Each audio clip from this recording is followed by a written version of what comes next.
Land record আছে সব জায়গাতেই। এটা কিছু পুকুর, কিছু খাল, কিছু নদী, বাকি হচ্ছে ধানি জমি, যেগুলো হচ্ছে মানুষের নামে রেকর্ডেড।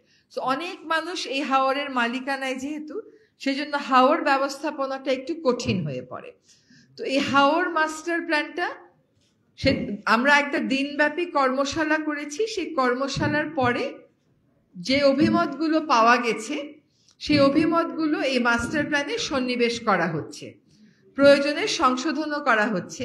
এইটা তারপরে আমরা ওয়েবসাইটে দিয়ে দিব। তো আপনাদের কাছে আমার প্রথম আর্জি থাকবে যে এই মাস্টার প্ল্যানটা চাইলে আপনারা এখনই সংগ্রহ করতে পারেন, সংশোধিতটাও পরে দেখতে পারেন, এখনই এটা কালেক্ট করে নিয়ে আপনাদের যা মতামত এটা আপনারা দয়া করে পাঠিয়ে দেবেন। দ্বিতীয় কথা হচ্ছে, হাওরে কখন বাঁধ নির্মাণ করা হবে, কিভাবে স্থানীয় উপকারভোগী ঠিক করা হবে, কাদেরকে সেই কাজে অংশগ্রহণ করাতে হবে। আপনারা প্রায় সময় রিপোর্ট করেন অক্টোবরের 15 তারিখের মধ্যে অ্যাসেসমেন্ট হওয়ার কথা থাকলেও অ্যাসেসমেন্ট শেষ হয় নাই। আসলে এই যে নীতিটা আছে সরকারের, এই যে গাইডলাইনটা আছে যে কখন এই কাজটা হবে, এইখানেই কিছু গ্যাপ এরকম আছে, আমি ভুল বলবো না, গ্যাপ এরকম আছে যার কারণে মনে হয় যে কেন শুরু করলো না। কিন্তু আসলে বলেন তো আপনারা যারা হাওর এলাকার মানুষ, হাওরে কি 15ই অক্টোবরের মধ্যে পানি নামে? তাহলে কেমন করে 15ই অক্টোবরের মধ্যে অ্যাসেসমেন্টের কাজটা শুরু করবে? এটা আসলে 15ই অক্টোবর দিয়ে রাখা হয়েছে এই জন্য যে কোনো সময় যদি আগে পানি নেমে যায়, কাজটায় যেন কোনো বিলম্ব না হয়। তো যখন আমি আগে পত্রিকায় পড়তাম যে কাজ এখনো শুরু হয়নি, এবার যখন নিজে বাস্তবতাটা দেখলাম যে 15ই অক্টোবরে আসলে কাজ শুরু করা সম্ভব না, কারণ হচ্ছে ওখানে পানিটা নামে না। সেজন্য এই যে নির্দেশিকাটা আছে এটাও আমরা সংশোধনের কাজে হাত দিচ্ছি। আরেকটা কারণে হাত দিচ্ছি, কয়েকটা জিনিস আমাদের কাছে স্পষ্ট। একটা হচ্ছে যে হাওরে যখন বাঁধগুলো নির্মাণ করা হয়, ওই বাঁধ নির্মাণে কিন্তু আসলে দরিদ্র জনগোষ্ঠীর অংশগ্রহণটা মেজরিটি থাকে না। তার কারণ হিসেবে আমি জিজ্ঞেস করলাম যে কারণটা কি। কারণটা বলা হলো যে অনেক সময় হাওরের ওই বাঁধটা নিতে হয় এমন কারো জমির উপর দিয়ে, যদি তাকে আপনি ওই কাজে অন্তর্ভুক্ত না করেন সেই জমিটা দিতে রাজি হয় না। সেখানে আমরা একটা সংশোধনী এনে সত্যিকার অর্থে যাদের এই কাবিটা, কাজের বিনিময়ে টাকা বলা হয়, এখানটার টাকাটা পাওয়ার উচিত, তারাই যেন অংশগ্রহণ করতে পারে। তো সেটা 50-50 হবে নাকি 70-30 হবে, সেটা আমরা এখনো চিন্তা করছি। আর সময়টাও আমরা ওইভাবে ব্যাখ্যাটা দিয়ে রাখবো। আরেকটা হচ্ছে যে এবার যখন হাওরের বাঁধগুলো হয় তখন কিন্তু আমি স্থানীয় পর্যায় থেকে বিভিন্ন জায়গায় কয়েকজনকে সরকারের সাথে ট্যাগ করে দিয়েছিলাম যে ওরা মনিটর করবে। এক পর্যায়ে দেখা গেল ওই এমব্যাঙ্কমেন্ট গুলো করার ক্ষেত্রে মাটি পাওয়া যাচ্ছে না। কারণ মাটি কোথা থেকে আনে? মাটি আনে ওই যে কাবিটার ভিতরে অন্তর্ভুক্ত তার জমি থেকে তুলে নেয়। তো কৃষি জমি থেকে মাটি তুলে নিয়ে যদি আমি হাওরের বাঁধ করি, তাহলে আর আমার লাভটা কি হলো? আমার তো কৃষির জন্যই এই বাঁধটা করা। সেটাও আটকানো হলো। পার্শ্ববর্তী নদীর থেকে বা জলাশয় থেকে নিয়ে আসার কথা হলো। এটাও আমাদেরকে ওই নীতিমালায়, গাইডলাইনে রিফ্লেক্ট করতে হবে। আরেকটা হচ্ছে মাটি, যে বাঁধে যেই পরিমাণ মাটি দেওয়ার কথা থাকে সেই পরিমাণ মাটি আসলে দেয়া হয় না। এখন সেটারও একটা মনিটরিং মেকানিজম, যদি ওই এলাকার স্থানীয় জনগোষ্ঠী ওইটার ভিতরে ইনক্লুডেড থাকে। আমাদের তো সবকিছুর মধ্যে একটা রাজনীতি আছে। তো আসলে সত্যিকার অর্থে যাদের ওই কাবিটার টাকাটা দরকার, যারা সত্যিকার অর্থে লেবার হিসেবে কাজ করতে পারবে বা কাজ করে, তাদের সংখ্যাই আমাদের সেখানে বাড়াতে হবে।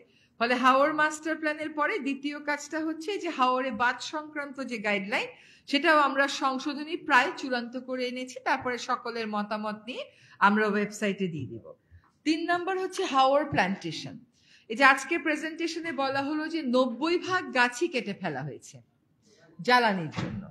এখন আমি নিজেই কিন্তু হাকালুকি হাওর নিয়ে মামলা করেছি যে প্রায় লক্ষাধিক গাছ কেটে ফেলা হয়েছে। তখন তো বেলায় ছিলাম, জিজ্ঞেস যখন করতাম ডিপার্টমেন্ট অফ এনভায়রনমেন্টকে যে কত গাছ লাগিয়েছিলেন, বলতো ফাইলটা আমাদের এই অফিসে নাই, হেড অফিসে আছে। তো এখন বের করেছি যে কত গাছ ছিল।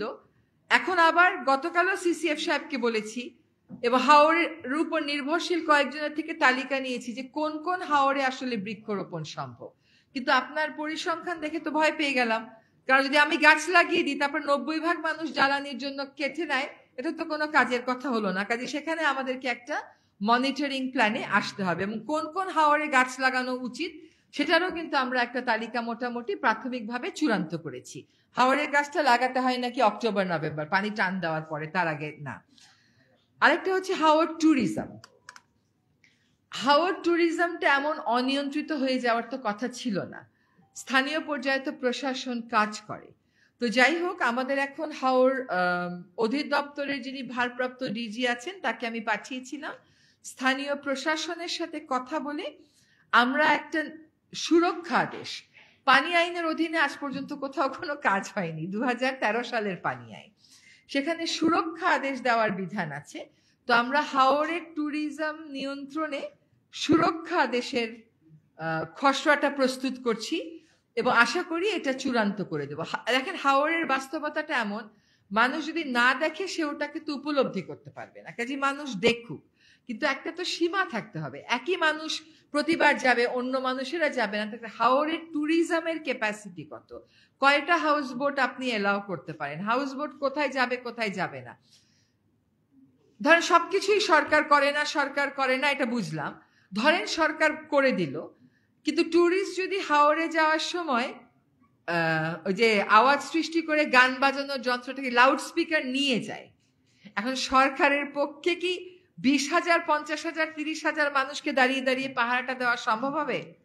ফলে এইবার যে সুরক্ষা আদেশটা আমরা করছি, পানি আইনের অধীনে এই পর্যন্ত কোনো কাজ হয় নাই, কোনো মিটিংও হয়নি। 2013 সালের আইন, এটা 2025 সাল, কোনো মিটিংও আমরা এখনো করা হয়নি, সেটাও করার উদ্যোগ নিচ্ছি। সুরক্ষা আদেশ আমরা একটা ড্রাফট করছি, যেখানে আসলে আমরা এই কথাগুলো বলে দেব যে ট্যুরিস্ট কি করতে পারবে এবং কি করতে পারবে না। বলে তো দিলাম, তারপরে কি হবে?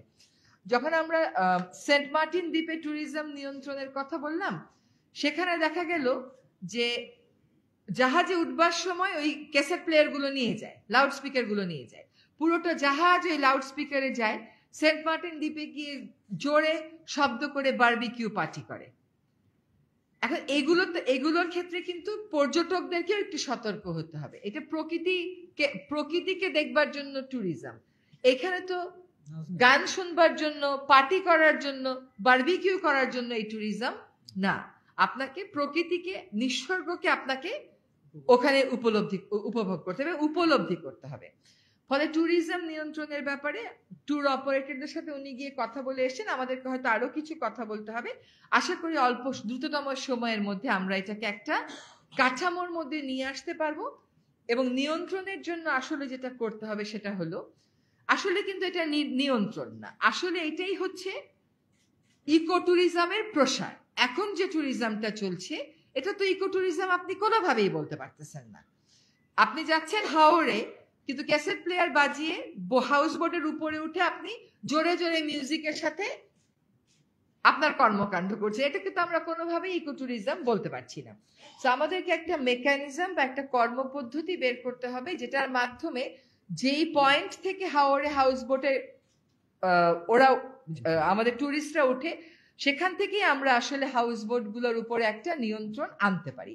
সেখানেই আমাদের মনিটরিংটা বাড়াতে হবে। সেখানে জেলা প্রশাসনেরও লোক থাকবে, সেখানে আমাদের হাওর বোর্ডেরও লোক থাকবে, সেখানে অন্যান্য প্রযোজ্য সংস্থার, এবং প্রয়োজনে আমরা ভলান্টিয়ারও নেব, যে ভলান্টিয়াররা দাঁড়িয়ে বলবে যে আপনি একটা প্লাস্টিকের প্লেট আপনি দেখলেন হাওরের উপর ভাসতেছে, আপনি যেখানে যান বাংলাদেশে সেখানেই এরকম, আপনি বরিশালের লঞ্চ রুটে দেখবেন কি পরিমাণ সিঙ্গেল ইউজ প্লাস্টিক নিয়ে যায়। এবার এই 2টা ঈদে আমরা কিন্তু লঞ্চ ঘাট গুলোতে পরিবেশ অধিদপ্তর এবং জেলা প্রশাসনের লোক রেখেছিলাম, যাত্রীদের কাছ থেকে সিঙ্গেল ইউজ প্লাস্টিক গুলো সরিয়ে আমরা বিকল্পগুলো দিতে পারি। আমরা বিকল্প নিয়েও গেছিলাম এবং সেগুলো আমরা বিনামূল্যে যাত্রীদের কাছে সরবরাহ করেছি। So Immigration to Canada.